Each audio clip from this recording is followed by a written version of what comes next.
is live.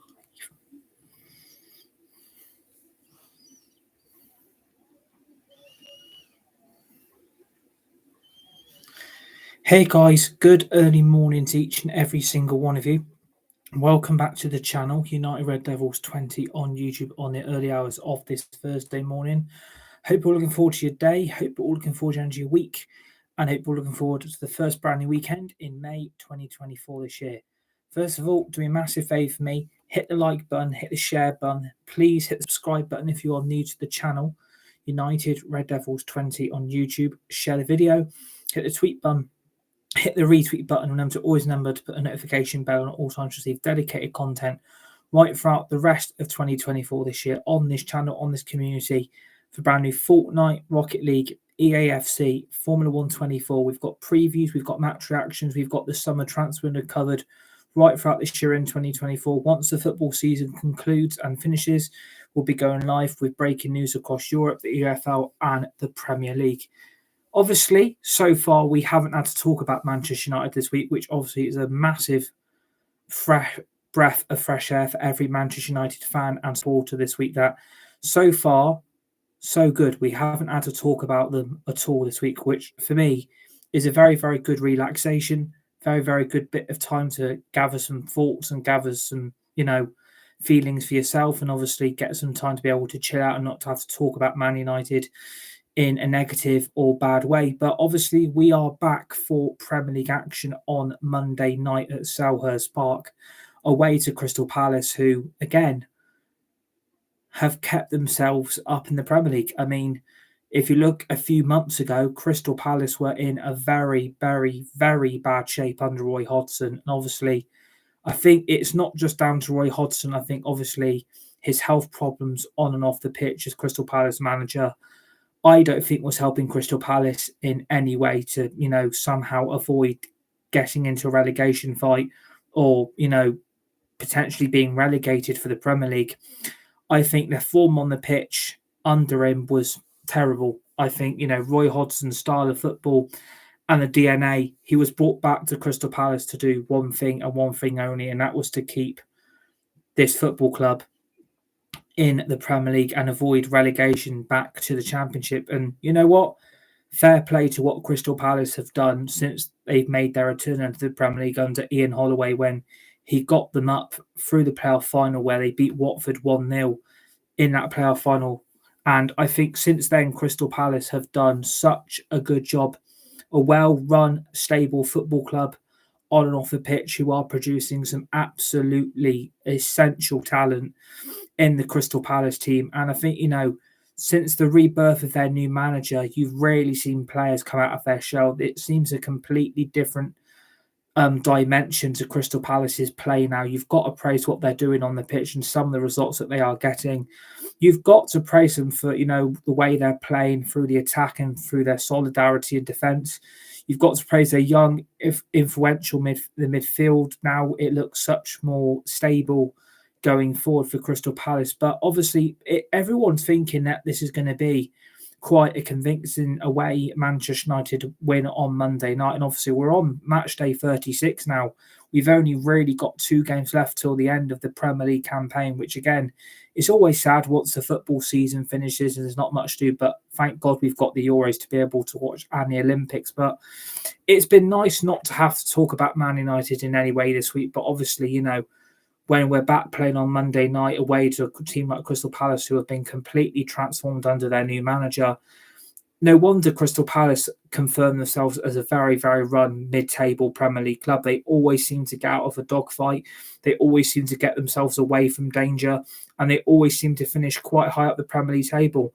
And I think, they are scoring a lot more goals under their new manager. I think Roy Hodgson was massively holding Crystal Palace back going forward. I think the style of play, what went wrong for Roy Hodgson is there was a lack of understanding. There was a lack of quality in the Crystal Palace team, and a lot of quality young individual talents, which we'll be talking about very shortly, were massively in and out that team through injury, through suspension, and were quite frankly deemed worthless to the bench. And obviously, I think the rebirth of Crystal Palace has been down to the tactical masterclass of their new manager, which, not a lot of new people Crystal Palace fans knew a lot about. But you've got to praise what they're doing under Oliver Glasner. I mean, he's actually done very, very well to get Crystal Palace where they are in the league now. And I think, again, under Roy Hodgson, it was going wrong because I think potentially he was probably holding them back. I think going forward, they were lacking a lack of goals. I think there was a lot of players that were in and out that team. There was too many changes. There was too much rotation, and there was a different style of play that I think Roy Hodgson wanted out of his Crystal Palace team week in, week out. And obviously, there was no stability. There was no control substance. There was simply no control in that Crystal Palace team. And I think as soon as Palace got themselves involved in a potential relegation fight and they were creeping nearer and nearer that bottom three, Crystal Palace had to act. I think since they brought on Oliver Glasner in, who again has done a magnificent, magnificent job to transform this Crystal Palace team in every shape or form. Again, they're not going to go anywhere next season because they've got such huge, young, hungry players that are building towards a great future for Crystal Palace fans and Crystal Palace supporters across the world. I think, Oliver Glasner has brought a lot of stability in. He's brought in a lot more attacking football, is a lot more free flowing. And I think for me, under Roy Hodgson, it was quite frankly part the bus crap. And I think this happened when Roy Hodgson got the England job.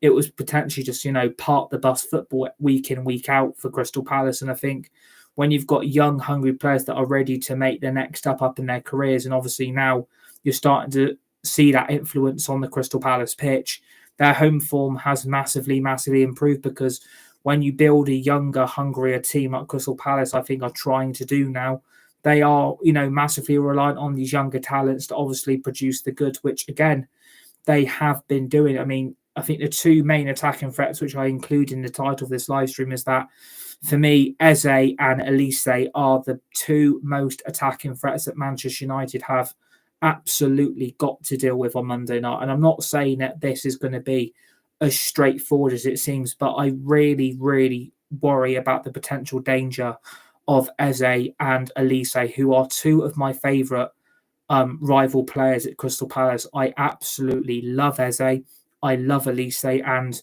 I think for me, these two have got massive, massive potential to become world-class footballers in a higher level at a higher team in the Premier League. I think Eze has been absolutely fantastic since he joined Crystal Palace.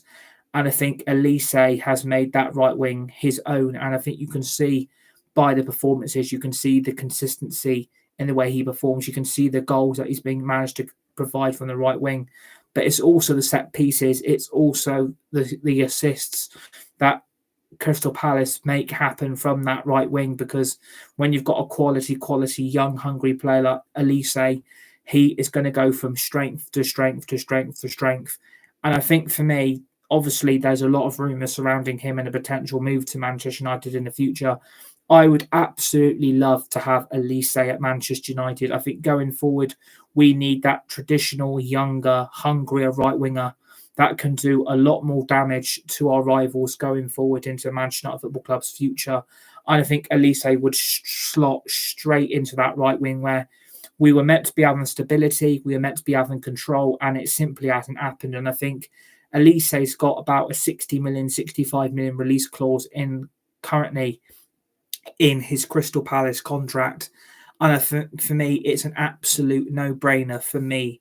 In my view, I think Olise would make such a big difference going forward for Manchester United. I think what he could do on that right wing, I think for me, he would absolutely transform our attacking play. There would be a lot more goals from our front three, and there would be a lot more service being provided to Rasmus Højlund, our main, young, hungry Denmark striker at the age of, still only 21. And I think, again, that is where Manchester United problems have continued to resurface, and the cracks among the structure are becoming bigger and bigger. It's because we're not scoring enough goals. And I think for me, this is why United have struggled to finish their rivals off. This is why Man United are so inconsistent in front of goal, because the lack of service is quite clear to the naked eye that when you're starving your main striker of any opportunity to score a goal, that is not just down to your wingers. It's also down to the lack of inconsistency in that midfield, where United that so far have been absolutely in and out of inconsistency all season long.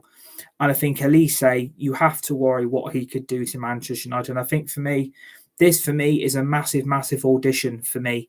I think if Olise is to perform well on Monday night and he is to produce another young, hungry, world class potential performance against Manchester United, hopefully his future employers, I think for me, we could get that deal done very, very quickly with Crystal Palace because obviously he's in favour. He's a Manchester United fan.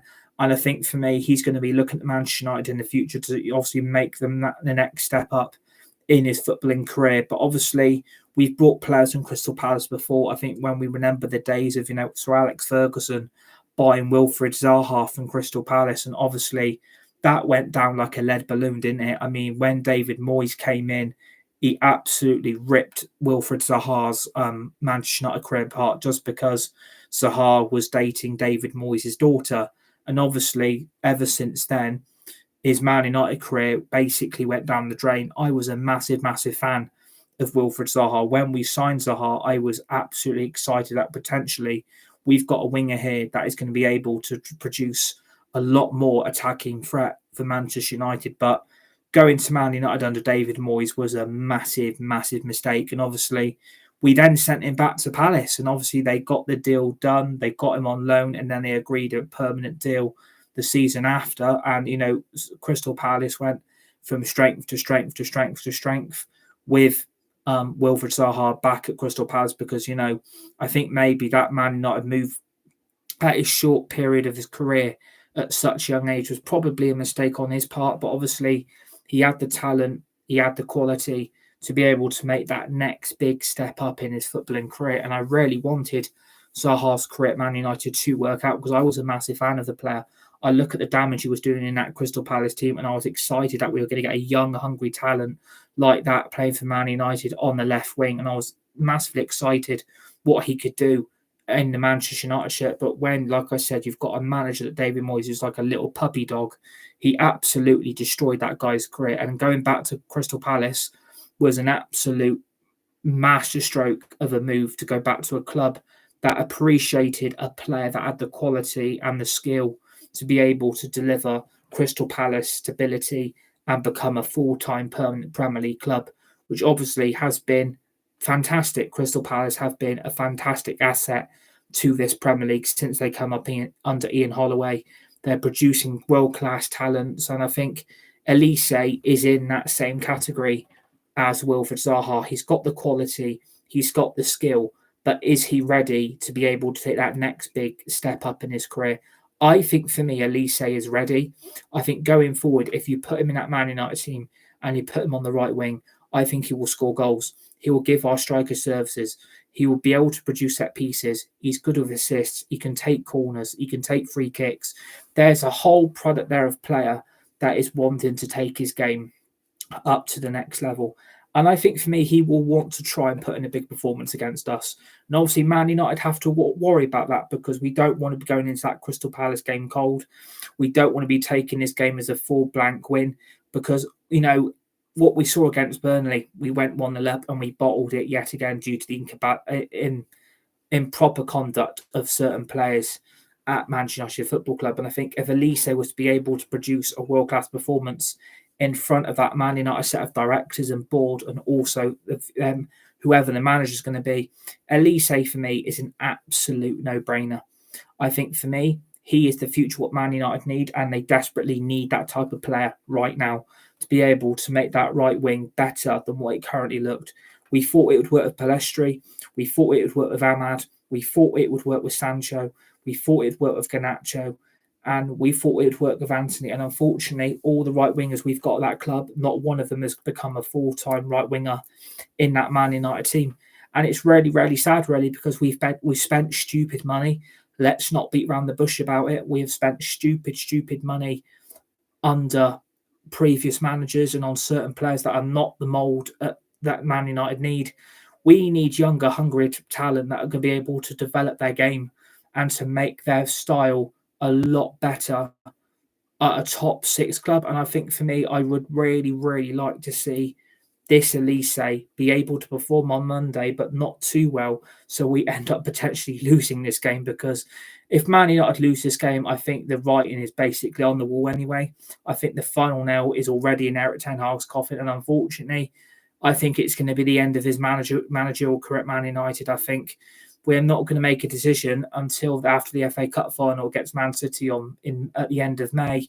But at the end of the day, you've got to think about this now. Man United need to keep picking up results. We need to get back to winning ways after what happened against Burnley last weekend, where we basically had 3 points, but Onana's massive error threw the whole game out the window, and we couldn't build on a late winner. We couldn't find that extra goal, and I'm hoping we don't see a repeat of that on Monday, because I'd hate to see, United not get any European football. I'd hate to see us not in Europe at all next season. But it's already looking massively doubtful after, the certain Champions League results over the last few days haven't worked. It's Serie A and the Bundesliga have both got an extra slot in next season's Champions League, and the Premier League has failed to get that, which again is an absolute disaster for Man United. So unfortunately, logically, at this current moment in time, it is looking like either the Europa League or the Europa Conference League, which I don't think is going to help Ten Hag. So will we go all out Monday and try and secure a higher league position with more wins and more points, or will we settle for, fifth or sixth and then win the FA Cup? I don't know what the plan is at the moment, but, I just think for me, United are going to have big problems to deal with Monday. I think after what I saw against Burnley and Coventry, I am still not convinced we've turned a corner. I don't think we're going to move forward as a football club. I think things are going to get a lot worse before they get better. And for me, I've already had this discussion with my parents. Manchester United are going to be on manager number 7 in 11 years since 2013, which is a sad fact and truth how far Man United have fallen. And unfortunately, I've already discussed the potential of me no longer supporting the club as a whole, because I'm sick of the bullshit, I'm sick of excuses, and I'm sick of the PR that club continue to leak out their club like a sieve that's got more holes in it than a fucking drain cover. And at the end of the day, I'm sick of it. I'm tired of it. I'm bored of it. And it's fucking making me want to throw up. I'm just tired of every excuse Man United throw at this fan base.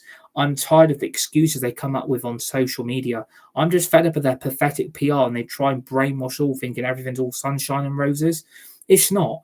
You've got a potential an away game here that you could potentially bottle again, because you've got better players in another team that could deal serious damage. And like I said, again in this title, for me, this is about Eze. This is about Olise. For me, they are Crystal Palace's most standout 2 players that football club has got. That football club is producing world-class, hungry, young, talented individuals in that team that are producing the goods time and time again. That is what you call consistency. That is what you call players playing for the shirt. That is what you've got, players not just playing for the club, playing for the manager, they play for the supporters, and they play for those fans. That is what you call a well-run football club. Crystal Palace put us to shame, and you have to hold your hands up. As a Man United fan, you've got to accept it. We're a joke, we're a laughing stock, and clubs like Crystal Palace are putting this club to shame, and we are making look like right idiots, which we are anyway. We've got to admit that. Man United are idiotic on and off the pitch. It's just, for me, these 2 massive threats that they've got, I think could really turn up and haunt the hell out of Man United. I just don't think we can cope with that attacking play of Olise on the right wing. As we move on to Eze, who has got, again, massive world-class potential, who has been linked again with a summer move away from Selhurst Park.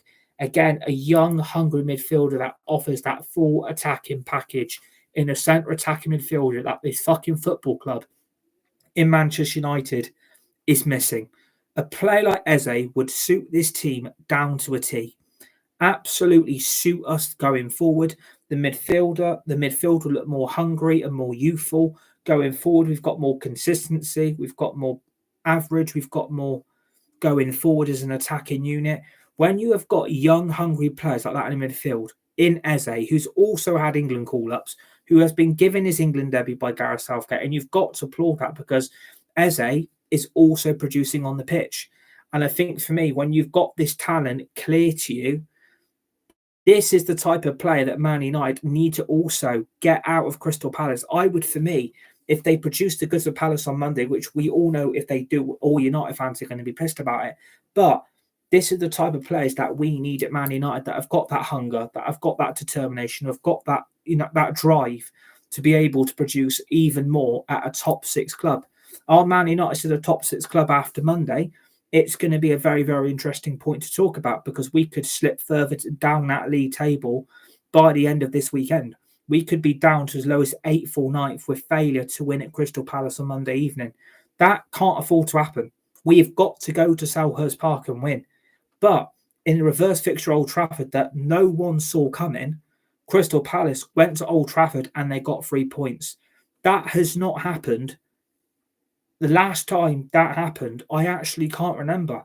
The last time they went to Old Trafford to get 3 points was, I think, the early 2000s. I'm not really 100% sure, but look what they did to us at Old Trafford. I mean, we destroyed them in the Carabao Cup this season. We beat them 3-0 and quite emphatically.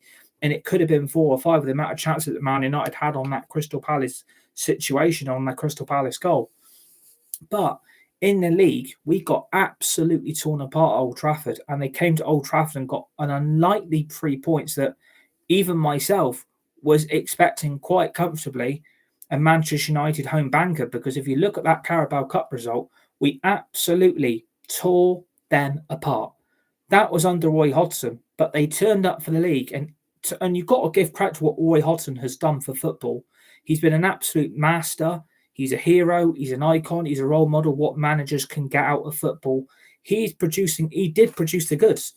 Some certain results at Palace, Roy Hodgson was getting. He's done it at the Etihad when he beat Man City. He went to Old Trafford and absolutely outplayed us. We got absolutely ripped apart, especially with the type of players that, no disrespect to Crystal Palace, you've got a young, hungry team, but you've basically got two young, players like Eze and Olise, for me, who are driving that Palace team forward. And I think without the qualities of Eze and Olise, where would that Crystal Palace team be? Well, for me, I still don't think they would go down. I still don't think they would get relegated, because they have got better quality than some of those crap bottom three teams in Luton, at Burnley, and Sheffield United. Sheffield United have already gone here. So all you've got really left is Luton and Burnley. Were Palace really going to go down this season? Let's be honest, not really. Because Burnley, Luton and Sheffield United have had such shit seasons that everyone has been managed to move away from them quite quickly.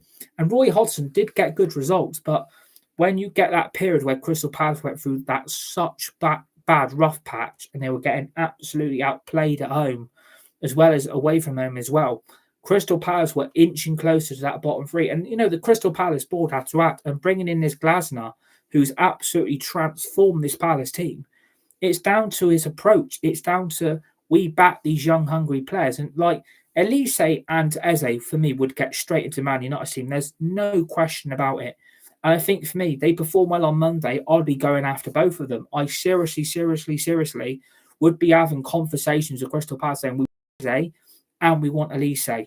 If we were to get those two players going forward, United look more youthful. We look more attacking. We've got a lot more going forward with young, hungry players like that are driving each other on to build a more successful, youthful, hungrier approach to Man United's future success. In brackets, hopefully, because nothing is guaranteed when you move at Man United. I just think the quality will be there in the team sheets, won't it, really?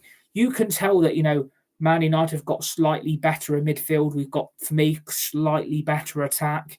And as a defence, we've probably got slightly better as well. But overall, Crystal Palace have still got players. I mean, Dean Henderson is still there. Edouard, who they brought in from Celtic, is scoring a load of goals now. Mateta, who's also been quite a world-class striker for Palace this season, who is now finding his consistency, who is now scoring the goals that Crystal Palace needed for that number 9 striker in the number 9 position. Crystal Palace have got these players, and everyone doesn't realise that. Everyone thinks United are going to go there and absolutely outplay them. Everyone thinks that United are going to go to Selhurst Park and absolutely play them off the park. I'm sorry to mistaken you, but I don't think this is going to be as easy as what a lot of people think it will, because Crystal Palace are scoring goals. Crystal Palace are keeping clean sheets.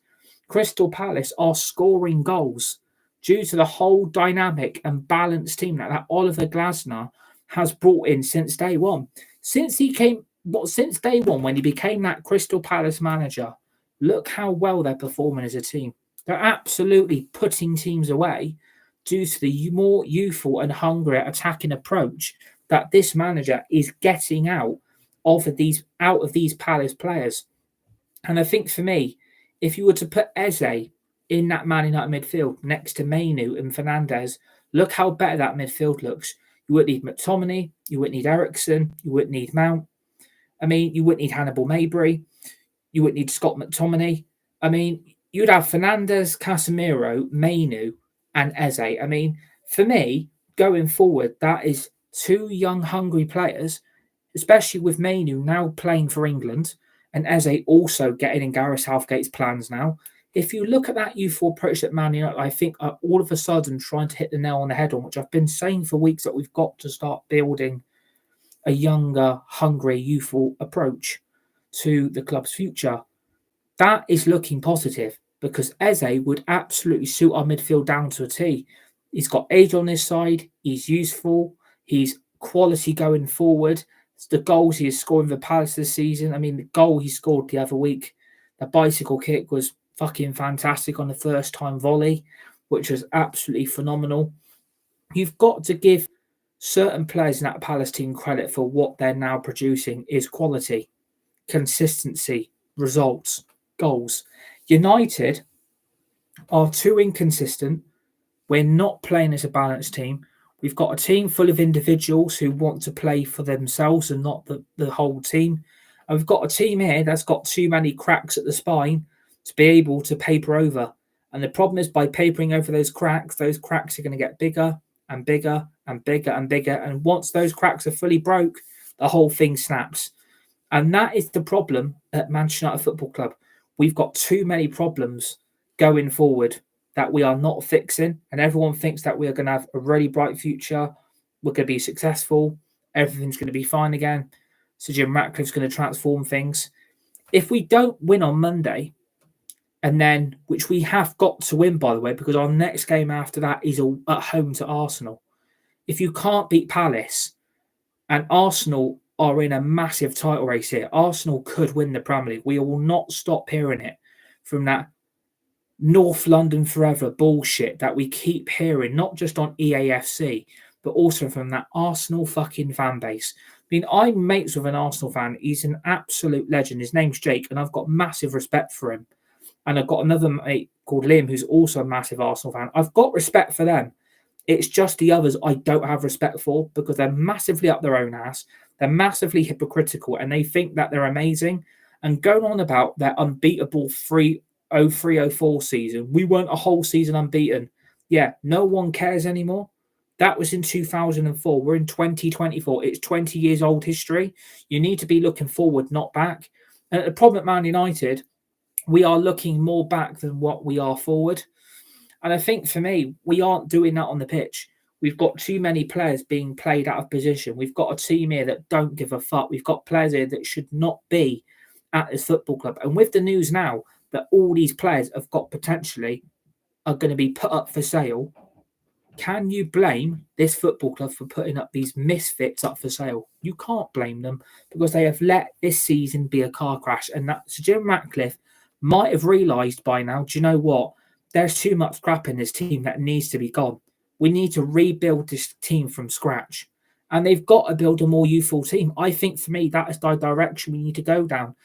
And like I said, I would love Eze. I would love Olise. The quality they deliver week in, week out for Palace. No wonder Palace are in such a strong Premier League position. No wonder they're not fighting relegation. No wonder they're not near the bottom three. It's because when you've got a youthful team like that, that is producing you results. How can you blame Crystal Palace for not being a Premier League club? They have got quality written all over them. And it does put us to shame. I think if you were to put half those Crystal Palace players in a United shirt, United would be such a more consistent Football Club. I mean, Adam Wharton, who's playing for England under 21s now, who was signed from Blackburn under Roy Hodgson, quality midfielder. Why aren't we doing that type of deal? Young, hungry midfielders that can do the job compared to the old, aging, retired players that we need at a Man United Football Club. And they got for about 18, 20 million. That's huge money for Blackburn Rovers, but the quality Palace are bringing into the football club and making an instant impact in that team. No wonder Crystal Palace are moving up and Man United are then moving below them.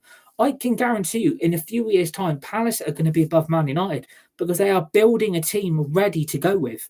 And if they can keep this consistency up under this manager, then they are going to be in a good step towards the future. But it's also the fact of another major standout player is Daniel Munoz. What a quality signing that Crystal Palace made in this player. He's absolutely phenomenal. Permanent signing, Colombian, 27 years of age, right back, and can play right wing. That is what you call versatility. That is a player that can do both roles. At Man United, none of those players can do their roles because they ain't fucking good enough. You might as well put them in Greg's. They've got more roles there than in a Greg's cake shop. You look at the quality and it speaks lengths about the recruitment as well. It's the recruitment, it's the quality. Mark Guehi, quality centre-back, for me, would get straight into Man United's team. We need 3 or 4 brand new centre-backs. There's a massive shout for a potential signing for the summer transfer. Mark Guehi from Palace at centre-back, 23 years of age, quality, youthful centre-back. Man United are too busy fussing over giving Johnny Evans a new contract. Dean Henderson will want to get one up on Man United on Monday. He will want to get one up on Monday for potentially should have still been at this football club. And maybe that was a mistake letting Dean Henderson go because is our backup goalkeeper getting any game time? No, because he ain't good enough. Is Onana good enough? No. Maybe letting Dean Henderson go was a massive mistake. Would he have been in goal now, keeping clean sheets? Potentially he might have been. So he's going to be wanting to get Crystal Palace moving on Monday, and he'll want to be able to deliver a massive L to Man United's European campaign. He'll want to get one up on us, and he'll be seeking revenge. Of course he will. He should still feel he should be at that football club, and I don't blame him. Also, big shout-outs to that Palace team. Will Hughes, remember when he was at Watford, and we were absolutely trying to get this guy in.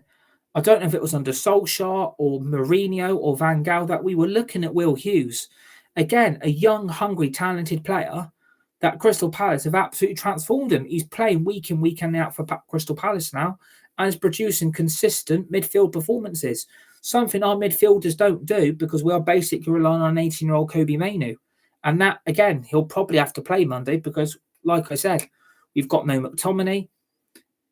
Don't expect the team to change much because we haven't got players available still. So, again, United are potentially stuck between a rock and a hard place. But also massive other shouts to this Crystal Palace team.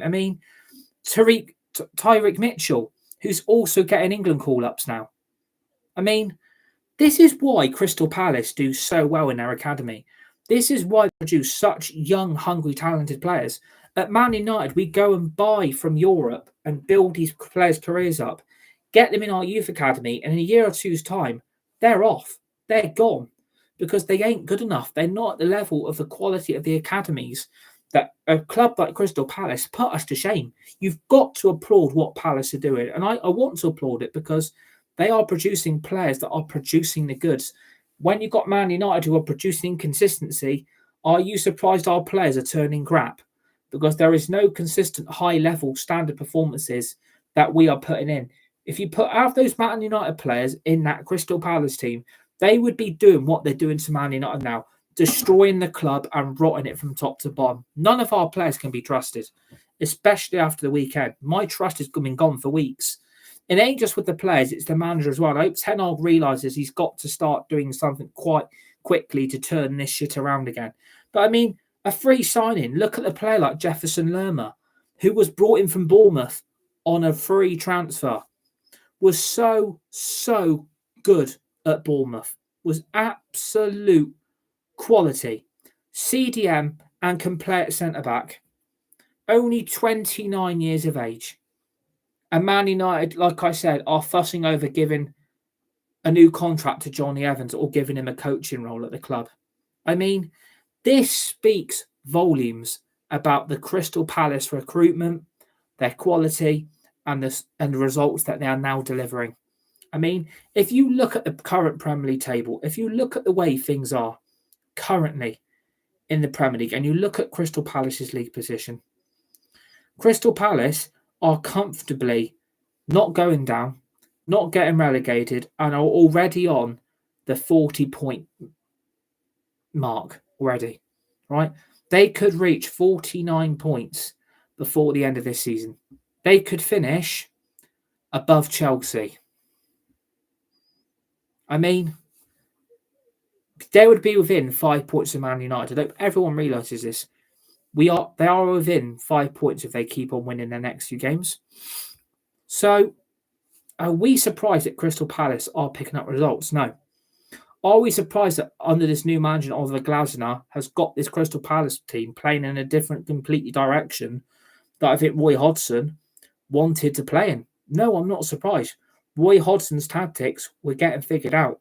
But I don't think his health situation helped Palace going forward, because when you are, getting to that age where you're starting to, where we will all get in life. And obviously, I don't think, the state of his health or the state of the way Crystal Palace were as a club off the pitch, I don't think that was bringing any stability to Crystal Palace Football Club. And that is why they really started to struggle. And you had to fear for Palace at that stage because they were getting battered. They were getting absolutely ripped apart, torn apart. They were getting battered by everyone that came before them. Crystal Palace did not have an answer to some of their results that they were achieving under Roy Hodgson. That is why he got sacked by England, because he weren't good enough. We were playing part-the-bus football, and we got knocked out. I think it was over the World Cup of the Euros. We got knocked out by Iceland, and they started doing that fucking Viking clap. That is why Palace really started to struggle. But you look at them now, a well-run, stable mid-table club who have stayed up very comfortably, could finish above Chelsea for the first time in their Premier League history, potentially an 8th or 9th place finish by the end of this current Premier League season. And that is down to, what they do. And you've got to consider, at the end of the day, Crystal Palace at the moment are a more stable club than Man United, because I don't think Ten Hag will make changes Monday. I think he will desperately want to keep the same team from Saturday against Burnley. You can't see him dropping Onana because Buendia clearly isn't been rated. Why Ten Hag was allowed to sanction that goalkeeper signing, God knows. I think the rumours of Lissandro Martinez and Marcus Rashford being back in training, and Sky Sports leaked it, and it was out on their news outlet. A few hours later, that got taken down. I mean, that club leak like a sieve, and they leak so much information to these news outlets and certain channels and certain media sections, and the media and the press absolutely fall for it. There is no way Marcus Rashford be playing on Monday. I don't want him playing on Monday. I mean, again, people are now feeling sorry for him. People have now got sympathy for this player. And I don't get it. Like, do you really want this same player at the club that is too busy going out clubbing, going out drinking, putting in shit, inconsistent performances week in, week out? It's not the same player he was last season, and that's quite clear again to the naked eye. Do you want that United next season? No, you don't. You want a player that's going to score goals. You want a player that can have consistent performances. You want a player that can play at the top level of his game. Marcus Rashford ain't your answer. It goes for the same as Lissandro Martinez. Was that a sensible centre-back signing with all the injuries he's picking up? Well, quite clearly, no. That hasn't worked either. So, again, if those players aren't fit and it's been leaked, Man United have looked massively fucked here. They've looked massively screwed themselves here. If they've announced that these players are back in training, everyone is going to jump on that hype train, expecting them to start. Really, I'm fed up with them. Well, we've got injuries. That is all I'm hearing out our manager's mouth. We've got injuries. I mean, what are we, on the hospital wing of Hogwarts School? I mean, Are we going to go down that road next? That we've got so many injuries that Hogwarts School of Witchcraft and Wizardry, the hospital wing, is full up by all these United players' injuries. You can't use that as an excuse. And don't tell me that's fucked us over. No, it hasn't. Don't anyone ever tell me the injuries have screwed us up. Players who Man United have still got available right now should be producing, and they're not because they're crap. And if crap players produce crap performances, you're going to get crap on the pitch. We've got more crap here than the toilet not being flushed, and there's a massive log in the bottom of your toilet, and it's blocking the fucking system from flushing. Honestly, if you want shit players to produce shit performances, that Man United speak on levels because they won't change that team. If Ten Hag does not change that team Monday and doesn't make the changes I think is necessary to get this club back performing, you might as well sack himself. He might as well get out of the club or resign because I'm still blaming not just the players, but I'm also blaming the manager because I don't back him anymore. I've completely lost faith in Erik Ten Hag being able to make big decisions, big calls, change his team up, make a change here, make a change there. He doesn't want to do it. Either he's got hands tied behind his back from the Glazers, the board. If certain players don't play, he's going to get fucked screwed for it. Or are they trying to play these bang average players so they can get a sell-on value in the summer? So again, they are screwing up the fans. They're screwing up the supporters of any chance of a good season. Maybe this has been done on purpose. Maybe Ten Hag has done this deliberately. You never know. But he's got to pick up a result on Monday. He's got to. You can't go to Crystal Palace and not win. Man United should be beating teams like Palace. But going forward, if you look at Man United and you look at Crystal Palace, which one's a more stable football club? Crystal Palace by a bloody mile. Better players, better quality, scoring goals, keeping clean sheets, a recognisable style of football. At Man United, it's inconsistency. I mean, don't be surprised if the team is exactly the same from Saturday. But if I'm making changes, I'm dropping Onana for the amount of goals and the amount of shots he's faced all season. I'm dropping this overrated Delo, this bang average Wan-Bissaka. Casemiro, well, clearly ain't got the legs anymore. Let's already be honest here and call a spade a spade. He ain't going to go on forever. He needs to be dropped. Scott McTominay, he ain't going to be a big miss. What the fuck did he do on Burnley? Got himself injured. Surprise, surprise.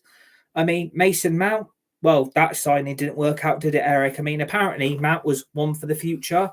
And then they gave him the number 7 shirt. I mean, what a fucking joke that was. I mean, fancy giving Mason Mount the number 7 shirt. I mean, whoever made that decision needs to be fired because if that was in front of Lord Sugar on The Apprentice and you gave Mason Mount the number 7 shirt, I think he would be firing you on the spot. Not 5 minutes later, he'd be firing you on the spot because that is a delusional decision. Mason Mount's Man United career is not going to last long. Give it another season, he's going to be gone. He shouldn't be at this club. Eriksen, again, being played at CDM when he's not a CDM. Again, that is on Erik Ten Hag. If you're playing players out of position, don't tell me, well, we've got no fit centre-backs. Fucking bollocks. You have got other players that can fill that position next to Harry Maguire. If you've got to put Eriksen there or McTominay there, I don't care. As long as you get Casemiro back at CDM, that midfield's fine. Because Mainu can't do the CDM role, and you can't expect Fernandes to do it. And McTominay's useless, Eriksen's useless, and Mount is useless as both of them. So you've got to be blaming the manager for making certain calls. Like the favouritism of Anthony, again, I mean, he does that little fucking spin with the ball round his foot and tries to spin the ball and keep the ball near his foot. I mean, we're not on Britain's Got Talent here, Anthony. We're not trying to audition and get through to the live shows. We are trying to get Man United moving forward. Anthony ain't that player he was at Ajax. Overrated, overhyped, and 85 million that has been badly wasted on a Bing Bunny signing. A Bing Bunny bang average signing. That is what I think Anthony is. A bang average signing. It hasn't worked and it's not paid off very well, is it? 85 million gone because of this flop. And he comes out on social media defending himself. I mean, yeah, he scored at the weekend. Whoop-de-doo. I could have scored that goal against Burnley. It's not exactly hard to score that type of goal. I've played football at a very high professional level. It ain't hard to score a goal like that. It's really not that difficult. And again, Ahmad, will he ever get a chance? I mean, everyone is calling for Ahmad to be in that Man United team. Everyone is so desperate for Ahmad to get some game time. Is Monday that game we finally get to see him play? Or will he get Rashford back in, get Garnacho on the right, and then Højlund down the middle? Because that seems to be a favouritism formation as well. Putting Garnacho on the right wing, out of position, playing Rashford on the left wing, who's useless, and then a striker that all the hopes and the future are basically on him, and he's only 21. I guarantee you, if this carries on at Man United, mark my words, we carry on deploying the lack of service to our striker, Højlund's Man United career is going to be over in the next 3 or 4 years. Given by the age of 25, Højlund's career is going to be done, because at the end of the day, no one's going to go near him. No one's going to want to sign him because he is not scoring the goals Man United expected him to do. And that is because they should have got a backup striker. But everyone's saying they've got Martial. Yeah. Has anyone seen Martial? Because at the end of the day, there was rumours he was going to be back on the bench on Monday. I mean, don't make me laugh. I mean, Martial on the bench. Are you having a fucking laugh? He's more injured than a fucking paper cut. And they expected Martial to be the solution to Højlund's injury. If Højlund ever got picked up or not, or was ever out injured, Martial was the backup. Yeah, that was a great idea for Man United not to sign yet 2 strikers when they only signed 1. It's just idiotic decisions off the pitch. I think Garnacho, for me, has got to get back on the left because he's more consistent there. You see better performances from him on the left. When you play him on the right, rubbish. Absolutely rubbish. And again, that's down to Ten Hag. This is his tactics. This is the formation he's going with. And clearly, what would we rather do in this situation? If you're going to have to make things difficult, why not play a 4-4-2 formation, but a 4-man diamond midfield? Why can't we do that? Why can't this manager change it up? Maybe that's a sensible suggestion, going with a 4-4-2 formation, but a 4-man diamond formation for the midfield. So you play 4 midfielders instead of 3 and play 2 strikers. But then again, you've only got 1 striker because Højlund's your only guy that's there because all the others are injured. So again, that won't work. So hopefully it will be the time of Ahmad. And that for me is the only change I would make. And maybe get Casemiro back at CDM. Eriksen next to Maguire because we've got no other fit centre-backs. You're still going to see Delo. You're going to see Wan-Bissaka, Onana. Midfield, get Casemiro back where I think he needs to be, not a centre-back. It will be Mainu. It will be Fernandes. And for me, if Rashford's fit, he's going to play, isn't he? If Rashford's fit on Monday, he's going to go straight back into that team. I guarantee you, if Rashford's fit, he will get straight back into that United lineup.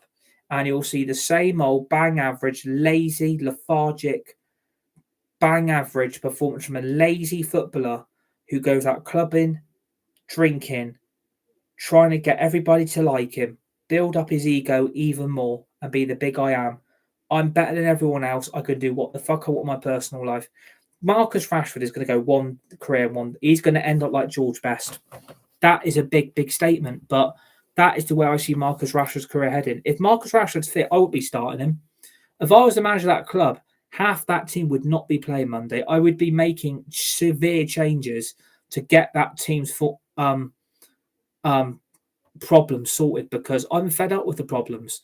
If Erik Ten Hag is too lazy and too tactically brainless to make these decisions happen, then you need to sack this manager.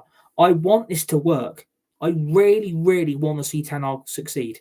But I just don't understand his decision-making, his favouritism. I just don't get what we are trying to do as a football club. And that fucking concerns me. If he doesn't change that team Monday and it's the same team from Saturday, I am going to cry. Because that manager has got no spine. He has got no guts or glory to fucking change this spineless United team up. And it's down to his tactics. It's down to the favouritism of certain players who keep getting in this team. And it needs to stop here. The buck stops with Ten Hag. It's got to stop, mate. Because he might as well sack himself. I think he knows he's going to go. I think he knows he's going to get sacked. But it's just a problem. Who do we bring in if we sack him? If it's Southgate, goodbye supporting United because that would be me done. I can't stand by a club if they could bring in Southgate. Fuck that. Because that is a lack of ambition. That is a lack of strategic planning going forward for this football club. If you bring in Southgate, I am going to cry. Honestly, I will fucking cry, because I don't want that bang average B Tech England manager anywhere near United. He'd keep Harry Maguire, it'd keep Shaw, it'd keep Rashford, and everything. It would be sunshine and roses. It wouldn't surprise me if he played a whole Man United team full of England players if Gareth Southgate gets the job. But again, like I said, you know what changes I would make. But I think for me, like I stated for the third time, the big problem for Man United on Monday is going to be Eze and Olise. And if they turn up and they put in a world-class performance, I am getting on the phone to Palace in the summer, and I'd be doing everything in my power to bring both of them to this football club. They would suit Man United's team down to a T. I would be excited, breathless. I would be absolutely through so much optimism and confidence that these players can produce the goods. I believe in a quality player like Eze, Olise. I believe in both of them. They are going to have bright, bright careers away from Crystal Palace. And if they produce the goods on Monday, which we all know we don't want them to, but it could happen because you're not United alike, I want them at Man United next season in the summer. And I'd be going in with a joint bid of 120 million, 60 for Eze, 60 for Olise. Take it or leave it. That's a fair deal. And I think United would get both players. See you later, McTominay. Goodbye, Ericsson. Bye, Mount. And bye, Hannibal Mabry. Because you've then got Eze and Olise for the midfield and the right wing sorted in 2 quick moves. Scoreline, I'm going to go for 2-0 on Monday night, but let's see what happens. So, hope you enjoyed this. Hit the like button and the share button. Please subscribe to the channel. United Red Devils 20 on YouTube if you're new. Share the video. Hit the tweet button, hit the retweet button, and to always remember the notification bell. Put that bell on also to receive dedicated brand new content planned for the rest of this year in 2024. We've got brand new Fortnite, Rocket League, EAFC, F1 24, which I'm really excited to get, and I'll be revealing those plans in the future. We've got the transfer window covered right throughout this year in 2024. Once the football season concludes and finishes, we'll be going live right throughout the summer transfer window of any breaking news and transfer news from the Europe, the EFL and the Premier League. And obviously we will see where I am at the end of the season with this football club. Will I still be a Man United fan? If they bring in Southgate, you know what's going to happen. I'm done. But I'm going to go for a 2-0 United win on Monday night. But I just fear the threat of Eze and I fear the threat of Olise.